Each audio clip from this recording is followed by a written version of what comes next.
Hi, I'm Brian Lord with LiveSigning.com. Our guest today is Kelsey Grammer, who, as many of you know, is the legendary actor making famous roles in Cheers and Frasier, some of my favorites. And we were talking earlier, he's been in so many movies. Just to cut down the list to some of my favorites, just as varied from Jesus Revolution, Transformers, even Toy Story 2, which is one of my kids' all-time favorites. His new book, Karen, delves into the tragic story of his sister Karen, who was murdered at the age of 18, and it's his lifelong journey with grief and his struggle to defeat the sting of death with a memory of a life filled with joy. So just an amazing story there. So Kelsey, thank you so much for coming on and being here today. Thanks for having me, man. Thank you. Yeah. And for those watching too, you can go to KarenSignedBook.com for this. So Kelsey, I'm curious to know, I mean, this in reading some of this was almost 50 years ago. What made you decide to write this story now after so much time? I deal with it in the body of the book itself, but I was in a session with a medium as she was sort of channeling some information, and it came up. She said, "Oh, your sister wants you to tell her story." That was about 3 years ago, 3.5 years ago now. And I asked a couple of questions and said, "What would that look like?" And she said, she just says that. She says, "Tell her story." And a couple months later, after really thinking about it, I started to write some notes about how I might go about that. And I realized after about 8 pages that I was probably writing a book. And I didn't want to presume that it was a book, but I started writing some more and made a couple of calls and just agreed I was going to go off and write a book about my sister. Wow. And what was that starting process like? I mean, so from going to that, you decided to write a book. Did you write a big outline? Were there like No stories or? No, I just started with the word murder. That was the first word I wrote. And through subsequent, sort of note sessions and stuff with the publisher, they thought maybe it would be a good idea to at least start in a slightly different way. And so I accepted that input, and so I flipped like part of the first few pages and began with that instead, and then got to the same word, murder, and what it is to try to just process the death of someone by that means. And it was very painful, very difficult to do, but it was a very important part of my coming to fruition somehow in a funny way. After all these years, it still lifted me and made me lighter in a lot of ways. So it was a very important thing. What was that daily process like? I mean, so I know you have to sit down and do that. I mean, because you're reliving these painful memories. What were the ages of you and your sister when this occurred? Karen was 18, I was 20. Mm-hmm. It occurred a couple of weeks before her 19th birthday. Wow. It was tough. I spoke to her actually the night she died. I spoke to her before she went out that night and said, "I'll see you in a couple of weeks." It didn't happen. Yeah. And I mean, that's one of those things where it seems like some people have more tragedy than others. I know that you've had other things in your life, losing others, from that. How did that play into your ability to handle it then and handle that now?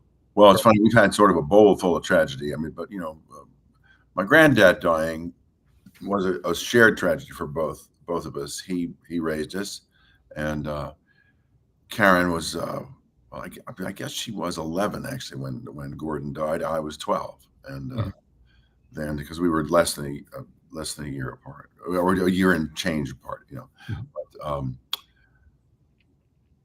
that was really hard, and our world pretty much ended when Gordon died, and then of course we found out my dad was killed, and 6 years later my sister was killed. It was a very difficult time. But then I had to deal with that alone. It was an interesting, sad time. But of course, I write about that in the book. It became very therapeutic for me to do the writing, but it also helped me to understand that Karen was still with me in a lot of ways, in ways that I'd kind of forgotten. And the joy that we had together was sort of revivified by the writing. And my memory became clearer, and she became consistent doing all that. It was quite amazing.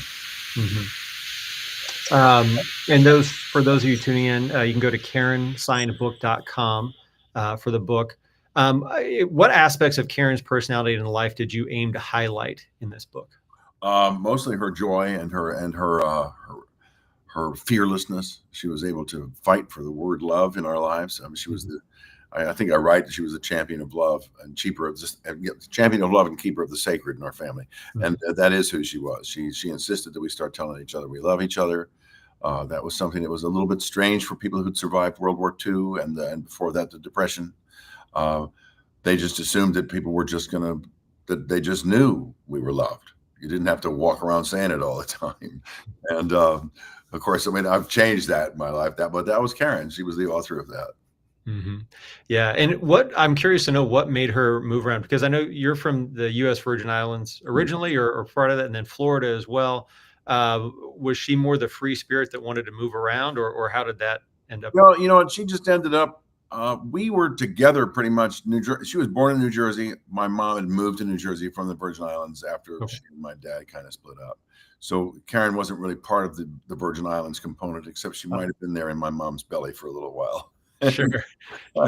But she ended up back in Jersey with my mom's parents, our grandparents, and that was the life she knew. It was you know, the major relationship I had with any kind of a parental figure was my granddad and my grandmother and my mother, who was you know, she just went home because that was what she had to do, a young woman in the 50s, you know.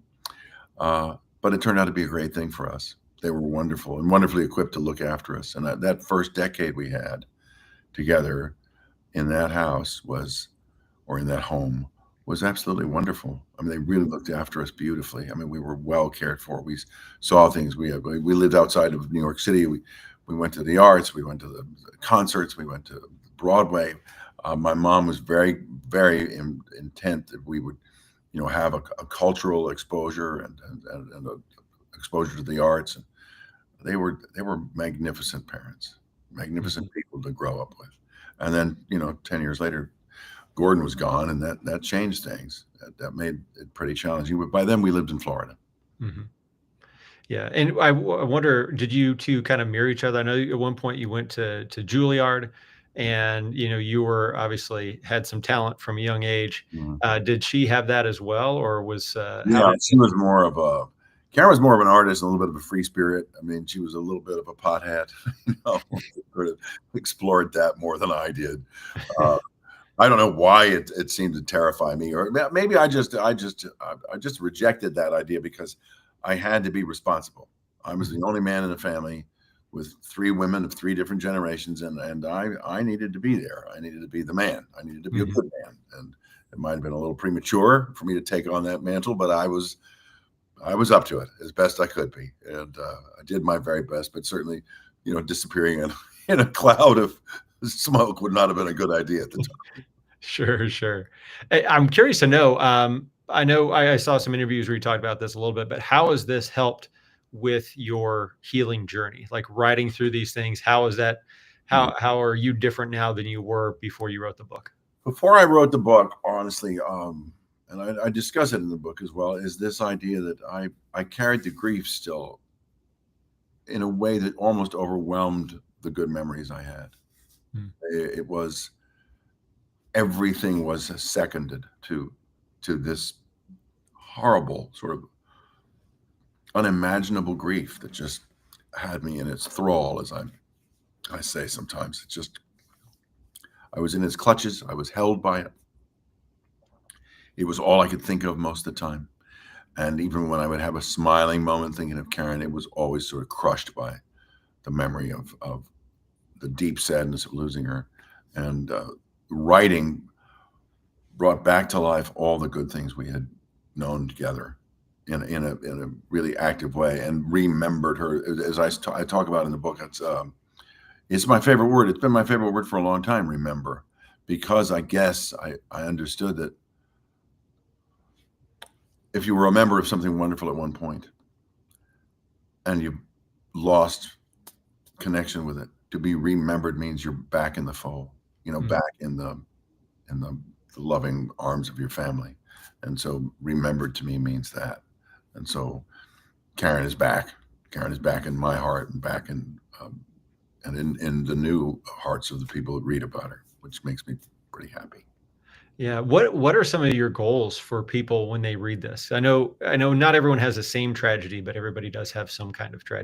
tragedy. Everybody has their own nuance of tragedy in their lives. And the book was meant to help them if I can, by stating my case, by exploring what happened to Karen and my response to it, and the 50 years I've spent trying to wrestle with it, and it was still really difficult. I wanted to actually offer a pathway, like a hand to hold, that could walk them through their tragedy and accompany me through mine, and together, maybe at the end we would both remember our loved ones together, like the joys that we did know, even though it's painful to remember how they ended, that we had these magnificent people in our lives, and for whatever amount of time, that joy is what we should be defining our thoughts about them, not the grief. Mm-hmm. That was a hard and a tall order. So for me, it was definitely a hard order. Yeah, because you just have so many different generations. I mean, it's just, you're talking about this. You've got the loss of that older generation, your current, and how that plays into it. And also for those people, again, it's a great book, by the way. If you go to KarenSignedBook.com, you can check that out. Even just through the process of this, as you're sharing this story when you were writing the book, do you have any times where people have reached out to you and said, "Hey, this helped me too"? It has happened already. Yeah. I mean, I don't know how many people have read the book at this point, but I do have a few friends that said, this was really something really important to me. What you wrote has helped me, but they've also said, I got to know your sister and I didn't know her before. And that's the ultimate goal for me in the end, is that people would know Karen. And it's been wonderful to get like texts from some people and see, gosh, this book about your sister. Oh my God, I know Karen. I love her. She's great. That's exactly what I hoped for. Yeah, that's wonderful. I'm curious to know, as an artist yourself, have you ever taken any of this and brought it into roles? I know you hear about that, and you've done so many different things. Have you had roles that dealt with grief and brought this into it? There's a couple of theories about acting. There's what they call method acting, and then there's Stella Adler, and I'm sorry, I probably fall more on the sort of Adlerian like description of how the work should be, or how the work should unfold. But I don't believe you. I think you actually sort of diminish the work itself if you insist that the work fit into your own understanding of what your personal grief is. I think it's selfish and often can limit the appeal by insisting that it be your story in the middle of somebody else's story, which is the fantasy of a play or the writing of a book or a film. So I just always trust that if I loan myself to the piece that I'm performing in, the stuff that makes it seem authentic will come along for the ride. That the life that I've lived and the study I have made of the human experience, which is, I think, what our job is. You got to study the human experience to have it seem credible at all. That will just sort of arrive when you need it. And even when you don't need it, it just sometimes you have to kind of push it away because it's a little overwhelming. But the circumstances within a play will never echo your own. They just won't. They might be something similar. So I don't indulge in that theory that it's like I have to remember what it was like to have my candy bar taken away from me in order to play a Streetcar Named Desire. It's not what I do. Yeah. But many times a role, I can be standing in the middle of a role and realize that my personal life and my personal experience often is congruent or is standing side by side with me and the character. And I enjoy it for that amount of time, or at least I allow it to take place, that I and the character are feeling exactly the same thing. Mm-hmm. I know you like to share joy. So you've had the a lot of sadness through this, but you also have joy. Maybe, and I love some of the pictures in here of you and your sister at Easter. It's like every third picture is No, I you know. dressed up in a little suit Yeah. for Easter. What are some maybe joyous times that you want to share? Well, they were all joyous, honestly. When we went to Atlantic City too, was a big thing for us. We always loved going to Atlantic City. There was a big hotel called the Dennis Hotel, which is now, I think it's Bally's there, which it seems that, the gambling element that came into Atlantic City, obscured a lot of the things that we loved about it. The sort of the city outline changed quite a bit, but I still love it. It's funny. I started this beer company. We go there. It's one of our biggest selling places. It's Atlantic City is our best market. But so I go back. I'm just a kid from Jersey still, but our times together, riding down a hill on a sled, water skiing, being on our little boat in Fort Lauderdale, all these things are part of what defined our love for each other. We were just, I was crazy about her. She was just the greatest kid. She was so much fun. And it took me a while to figure out, how much I loved her when I was younger. I thought, my sister was, along for the ride. And I thought, oh, yeah, do I have to just wait for her to go out and play? I'm going to say, yes, you do. And I'd say, okay. And of course, then that stopped being an imposition and started being a privilege. That's great. I mean, that's every big brother story right there. Yeah. I'm curious to know too, how did your background in acting and storytelling inform your approach to how you told this story? Because it is a fairly unique writing style on how you do it. Yeah.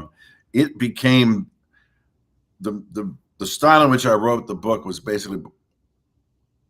a reflection of the journey I was actually taking at the time. There's no kind of there's no veil between what I was feeling and what I was writing. It actually unfolded as it unfolded in real time. And only in editing later on did I go back and think, oh, maybe this word choice is better over here. But primarily the book was laid out as it came out of me. And it went straight into the pages. And I pulled some things out. I refined some things. I removed a couple of things. I mean, I've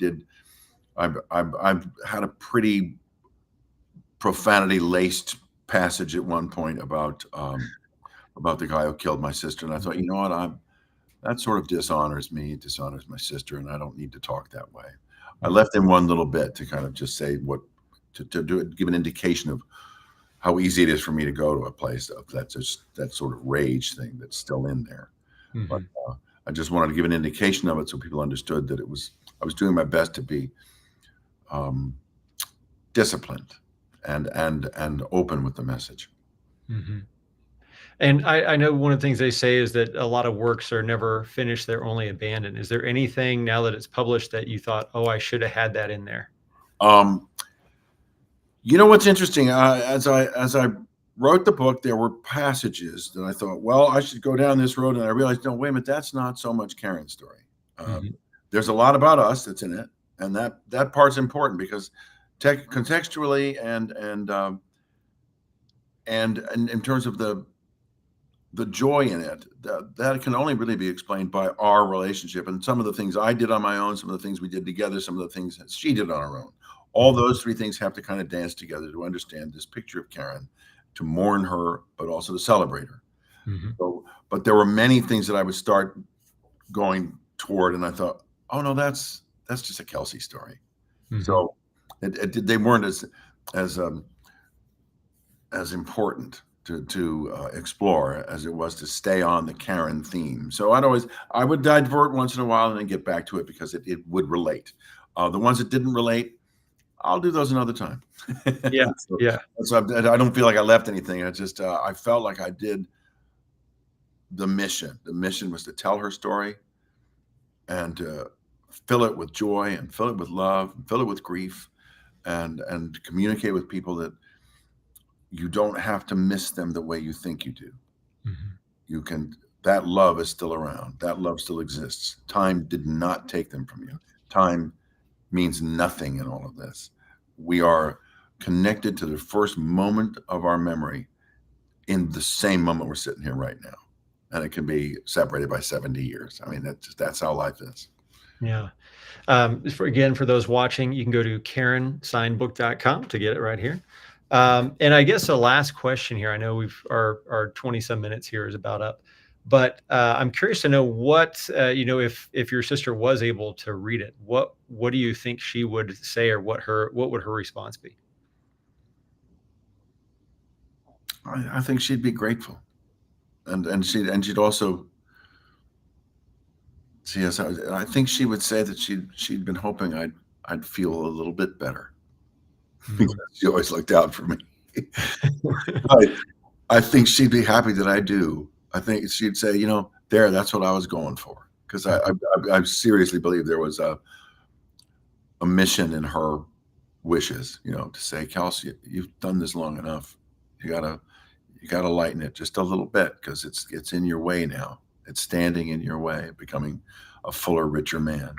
I'm still on that course. Yeah. That's great. That's great. I love that. Well, for everyone again, watching this, you can go to KarenSignBook.com. And Kelsey, I want to say thank you so much for sharing this story, Thanks, man. for sharing your sister's story, having that out there, having her live on through it, and for providing it for so many people out there. Bless you. Thank you very much. Thank you.